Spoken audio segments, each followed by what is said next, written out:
Hello friends, કેમ છો? મારું નામ છે કિરણ બરવાળિયા. ફ્રેન્ડ્સ, આજે આપણે મેજિક ઓફ થિંકિંગનું સેકન્ડ ચેપ્ટર શેર કરીએ છીએ, જેનું હેડિંગ છે બહાનાબાજીનો ઇલાજ કરો એ જ નિષ્ફળતાની બીમારી છે. એટલે કે બહાનાબાજી લોકો હોય ને, એ લોકો હંમેશા નિષ્ફળ હોય. એ લોકો કઈ ટાઈપના બહાના કરે છે? તો એ લોકો બહાના કરે છે મારી તબિયત સારી નથી. મીન્સ એક વ્યક્તિ હોય છે જે દવાખાને જાય છે, એમ કહે છે કે મને હાર્ટનો પ્રોબ્લેમ છે, હૃદયની તકલીફ છે.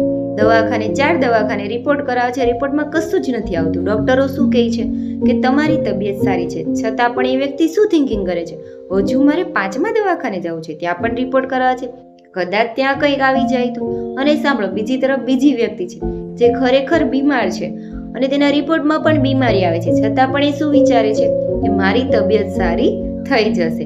અને એ હોપ રાખે છે કે મારી તબિયત સારી થઈ જશે પછી પણ હું મારું જે વર્ક છે ફિનિશ કરીશ. એટલે કે પહેલી વ્યક્તિ છે ને એ જિંદગી અને મૃત્યુ વચ્ચે ખરડાઈને મરે છે, અને બીજી વ્યક્તિ છે તે જિંદગીનો એન્જોય કરે છે. એમ વિચારે છે મને જ્યાં સુધી મૃત્યુ નથી આવ્યું ત્યાં સુધી હું જીવિત છું અને હું મારી લાઈફને એન્જોય જ કરીશ.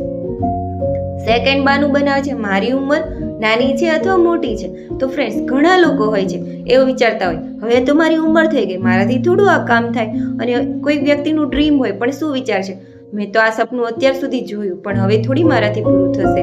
તો ફ્રેન્ડ્સ, આવું નહીં. લેખક કહે છે કે આપણે આવું નહીં વિચારવું જોઈએ. આપણે કોઈ બી ઉંમર હોય, આ ઉંમરે મારાથી આ કામ થઈ શકે એમ છે, ઇનકેસ આ ઉંમર સુધી હું આ કામમાં ચાલી શકું એમ છું તો મારે કરવું જોઈએ, રાઈટ? ત્રીજું છે મારી પાસે પાવરફુલ માઇન્ડ નથી. તો ફ્રેન્ડ્સ, આપણે આપણા માઇન્ડનો આઈક્યુ લેવલ ચેક નથી કરવાનો. આપણે કોઈ બી કામ કરીએ તો પહેલાં આપણે શું કરવાનું છે, કામ પ્રત્યે ઇન્ટરેસ્ટ રાખવાનો છે. જો ફ્રેન્ડ્સ તમને ઇન્ટરેસ્ટ હશે ને તો તમારા માઇન્ડનો આઈક્યુ લેવલ વધારે હશે યા ઓછો, પણ તમે જાણીને એ કામ વિશે સમજીને શીખીને પણ આગળ વધી શકશો, રાઈટ? ઓકે ફ્રેન્ડ્સ, એટલે કહેવાય છે કે આપણે આપણા માઇન્ડમાં છે ને એકદમ જૂની પુરાણી વિચારોને, યાદોને રાખી નથી રાખવાની. અંદર આપણે શું કરવાનું છે, આપણા માઇન્ડમાં નવા શું વિચારો આવે છે એ જોવાનું છે. ચોથું છે મારું તો નસીબ જ ખરાબ છે. તો શું આપણે એવું સમજીને બેસવાનું છે? નહીં. કેમ કે આપણે એવું સમજશું મારું તો નસીબ જ ખરાબ છે તો આપણે ક્યારેય આગળ નહીં વધી શકશું. ફ્રેન્ડ્સ, તમે જોશો સફળ વ્યક્તિ હોય ને ક્યારેય એવું નથી વિચારતા કે નસીબ આવું છે અથવા મારું નસીબ સારું છે ખરાબ છે.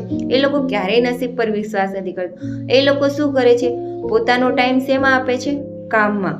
એ લોકો હાર્ડવર્ક કરે છે, સ્માર્ટ વર્ક કરે છે, એ લોકો બધું જાણે છે, સમજે છે, શીખે છે અને પછી જ કામ કરે છે. એટલા માટે એ લોકો સફળ થઈ જાય છે.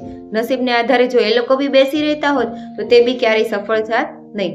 એટલા માટે લેખક આપણને આ 4 પાર્ટમાં સમજાવે છે કે આપણે આવા બહાના નહીં બનાવવા જોઈએ. ઓકે ફ્રેન્ડ્સ, તો આજથી આપણે પણ આવા બહાના બનાવવાનું ટાળશું, રાઈટ?